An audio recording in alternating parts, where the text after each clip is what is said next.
The Secret of Father Brown. By G.K. Chesterton. Flambeau, once the most famous criminal in France and later a very private detective in England, had long retired from both professions. Some say a career of crime had left him with too many scruples for a career of detection. Anyhow, after a life of romantic escapes and tricks of evasion, he had ended at what some might consider an appropriate address, in a castle in Spain. The castle, however, was solid though relatively small, and the black vineyard and green stripes of kitchen garden covered a respectable square on the brown hillside.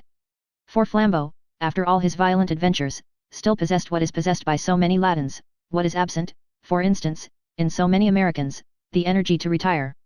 It can be seen in many a large hotel proprietor whose one ambition is to be a small peasant.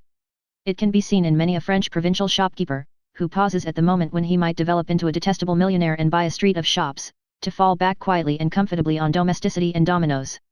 Flambeau had casually and almost abruptly fallen in love with a Spanish lady, married and brought up a large family on a Spanish estate, without displaying any apparent desire to stray again beyond its borders. But on one particular morning he was observed by his family to be unusually restless and excited, and he outran the little boys and descended the greater part of the long mountain slope to meet the visitor who was coming across the valley, even when the visitor was still a black dot in the distance. The black dot gradually increased in size without very much altering in the shape, for it continued, roughly speaking, to be both round and black. The black clothes of clerics were not unknown upon those hills, but these clothes, however clerical, had about them something at once commonplace and yet almost jaunty in comparison with the cassock or soutane, and marked the wearer as a man from the northwestern islands, as clearly as if he had been labelled Clapham Junction. He carried a short thick umbrella with a knob like a club, at the sight of which his Latin friend almost shed tears of sentiment, for it had figured in many adventures that they shared long ago. For this was the Frenchman's English friend, Father Brown, paying a long-desired but long-delayed visit. They had corresponded constantly, but they had not met for years. Father Brown was soon established in the family circle, which was quite large enough to give the general sense of company or a community. He was introduced to the big wooden images of the three kings, of painted and gilded wood, who bring the gifts to the children at Christmas, for Spain is a country where the affairs of the children bulk large in the life of the home. He was introduced to the dog and the cat and the livestock on the farm. But he was also, as it happened, introduced to one neighbor who, like himself, had brought into that valley the garb and manners of distant lands. It was on the third night of the priest's stay at the little chateau that he beheld a stately stranger who paid his respects to the Spanish household with bows that no Spanish grandee could emulate. He was a tall, thin grey-haired and very handsome gentleman, and his hands, cuffs and cuff-links had something overpowering in their polish. But his long face had nothing of that languor which is associated with long cuffs and manicuring in the caricatures of our own country. It was rather arrestingly alert and keen, and the eyes had an innocent intensity of inquiry that does not go often with grey hairs. That alone might have marked the man's nationality, as well the nasal note in his refined voice and his rather too ready assumption of the vast antiquity of all the European things around him. This was, indeed, no less a person than Mr. Grandison Chase, of Boston, an American traveller who had halted for a time in his American travels by taking a lease of the adjoining estate, a somewhat similar castle on a somewhat similar hill.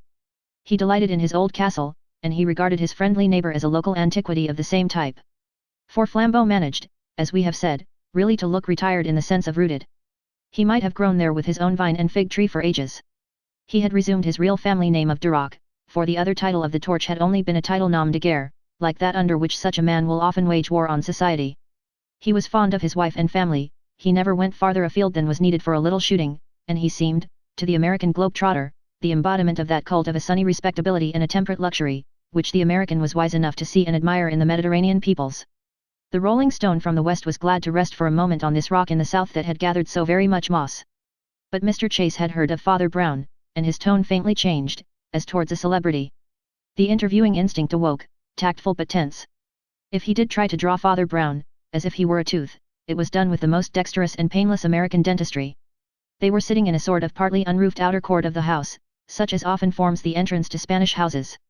It was dusk turning to dark, and as all that mountain air sharpened suddenly after sunset, a small stove stood on the flagstones, glowing with red eyes like a goblin, and painting a red pattern on the pavement, but scarcely a ray of it reached the lower bricks of the great bare, brown brick wall that went soaring up above them into the deep blue night. Flambeau's big broad-shouldered figure and great moustaches, like sabres, could be traced dimly in the twilight, as he moved about, drawing dark wine from a great cask and handing it round. In his shadow, the priest looked very shrunken and small, as if huddled over the stove, but the American visitor leaned forward elegantly with his elbow on his knee and his fine pointed features in the full light, his eyes shone with inquisitive intelligence. "I can assure you, sir," he was saying, "we consider your achievement in the matter of the moonshine murder the most remarkable triumph in the history of detective science. Father Brown murmured something. Some might have imagined that the murmur was a little like a moan. We are well acquainted, went on the stranger firmly, with the alleged achievements of Dupin and others, and with those of Lecoq, Sherlock Holmes, Nicholas Carter, and other imaginative incarnations of the craft. But we observe there is in many ways, a marked difference between your own method of approach and that of these other thinkers, whether fictitious or actual. Some have speculated, sir, as to whether the difference of method may perhaps involve rather the absence of method. Father Brown was silent, then he started a little, almost as if he had been nodding over the stove, and said, I beg your pardon. Yes. Absence of method. Absence of mind, too, I'm afraid. I should say of strictly tabulated scientific method, went on the inquirer. Edgar Poe throws off several little essays in a conversational form, explaining Dupin's method, with its fine links of logic. Dr. Watson had to listen to some pretty exact expositions of Holmes's method with its observation of material details. But nobody seems to have got on to any full account of your method. Father Brown, and I was informed you declined the offer to give a series of lectures in the States on the matter. Yes, said the priest, frowning at the stove, I declined. Your refusal gave rise to a remarkable lot of interesting talk, remarked Chase. I may say that some of our people are saying your science can't be expounded, because it's something more than just natural science. They say your secret's not to be divulged, as being occult in its character. Being what? Asked Father Brown, rather sharply. Why, kind of esoteric, replied the other. I can tell you, people got considerably worked up about Gallup's murder, and Stein's murder, and then old man Merton's murder, and now Judge Gwynn's murder, and a double murder by Dalman, who was well known in the States. And there were you, on the spot every time, slap in the middle of it, telling everybody how it was done and never telling anybody how you knew. So some people got to think you knew without looking, so to speak. And Carlotta Brownson gave a lecture on thought forms with illustrations from these cases of yours. The Second Sight Sisterhood of Indianapolis. Father Brown was still staring at the stove, then he said quite loud yet as if hardly aware that anyone heard him, Oh, I say. This will never do. I don't exactly know how it's to be helped, said Mr. Chase humorously. The Second Sight Sisterhood want a lot of holding down.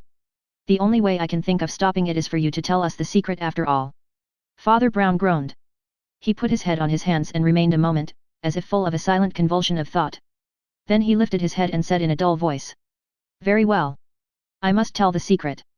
His eyes rolled darkly over the whole darkling scene, from the red eyes of the little stove to the stark expanse of the ancient wall, over which were standing out, more and more brightly, the strong stars of the south. The secret is, he said, and then stopped as if unable to go on. Then he began again and said. You see, it was I who killed all those people. What? Repeated the other, in a small voice out of a vast silence. You see, I had murdered them all myself, explained Father Brown patiently. So, of course, I knew how it was done.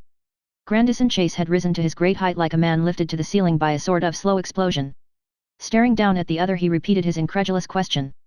I had planned out each of the crimes very carefully, went on Father Brown, I had thought out exactly how a thing like that could be done, and in what style or state of mind a man could really do it. And when I was quite sure that I felt exactly like the murderer myself, of course I knew who he was. Chase gradually released a sort of broken sigh. You frightened me all right, he said. For the minute I really did think you meant you were the murderer. Just for the minute I kind of saw it splashed over all the papers in the States, Saintly Sleuth exposed as killer, 100 crimes of Father Brown. Why, of course, if it's just a figure of speech and means you tried to reconstruct the psychology. Father Brown rapped sharply on the stove with the short pipe he was about to fill, one or his very rare spasms of annoyance contracted his face. No, no, no, he said, almost angrily, I don't mean just a figure of speech. This is what comes of trying to talk about deep things. What's the good of words? If you try to talk about a truth that's merely moral, people always think it's merely metaphorical. A real live man with 2 legs once said to me, I only believe in the Holy Ghost in a spiritual sense. Naturally, I said, in what other sense could you believe it? And then he thought I meant he needn't believe in anything except evolution, or ethical fellowship, or some bilge. I mean that I really did see myself, and my real self, committing the murders. I didn't actually kill the men by material means, but that's not the point. Any brick or bit of machinery might have killed them by material means. I mean that I thought and thought about how a man might come to be like that, until I realized that I really was like that, in everything except actual final consent to the action. It was once suggested to me by a friend of mine, as a sort of religious exercise. I believe he got it from Pope Leo XIII, who was always rather a hero of mine. I'm afraid, said the American, in tones that were still doubtful, and keeping his eye on the priest rather as if he were a wild animal, that you'd have to explain a lot to me before I knew what you were talking about. The science of detection. Father Brown snapped his fingers with the same animated annoyance. That's it, he cried, that's just where we part company. Science is a grand thing when you can get it, in its real sense one of the grandest words in the world. But what do these men mean, 9 times out often, when they use it nowadays? When they say detection is a science. When they say criminology is a science. They mean getting outside a man and studying him as if he were a gigantic insect, in what they would call a dry impartial light, in what I should call a dead and dehumanized light. They mean getting a long way off him, as if he were a distant prehistoric monster, staring at the shape of his criminal skull as if it were a sort of eerie growth, like the horn on a rhinoceros's nose. When the scientist talks about a type, he never means himself, but always his neighbor, probably his poorer neighbor.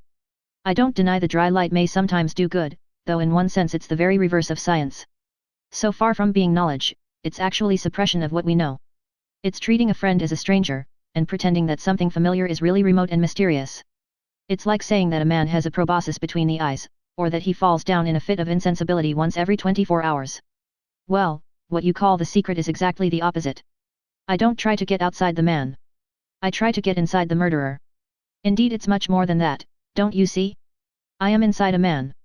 I am always inside a man, moving his arms and legs, but I wait till I know I am inside a murderer, thinking his thoughts, wrestling with his passions, till I have bent myself into the posture of his hunched and peering hatred, till I see the world with his bloodshot and squinting eyes, looking between the blinkers of his half-witted concentration, looking up the short and sharp perspective of a straight road to a pool of blood.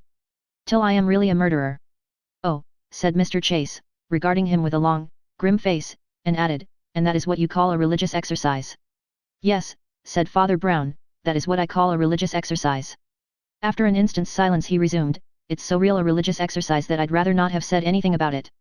But I simply couldn't have you going off and telling all your countrymen that I had a secret magic connected with thought forms, could I? I've put it badly, but it's true. No man's really any good till he knows how bad he is, or might be, till he's realized exactly how much right he has to all this snobbery and sneering and talking about criminals, as if they were apes in a forest 10,000 miles away, till he's got rid of all the dirty self-deception of talking about low types and deficient skulls, till he's squeezed out of his soul the last drop of the oil of the Pharisees, till his only hope is somehow or other to have captured one criminal, and kept him safe and sane under his own hat. Flambeau came forward and filled a great goblet with Spanish wine and set it before his friend, as he had already set one before his fellow guest. Then he himself spoke for the first time. I believe Father Brown has had a new batch of mysteries. We were talking about them the other day, I fancy. He has been dealing with some queer people since we last met. Yes, I know the stories more or less, but not the application, said Chase, lifting his glass thoughtfully. Can you give me any examples, I wonder? I mean, did you deal with this last batch in that introspective style? Father Brown also lifted his glass, and the glow of the fire turned the red wine transparent, like the glorious blood-red glass of a martyr's window. The red flame seemed to hold his eyes and absorb his gaze that sank deeper and deeper into it, as if that single cup held a red sea of the blood of all men, and his soul were a diver, ever plunging in dark humility and inverted imagination, lower than its lowest monsters and its most ancient slime.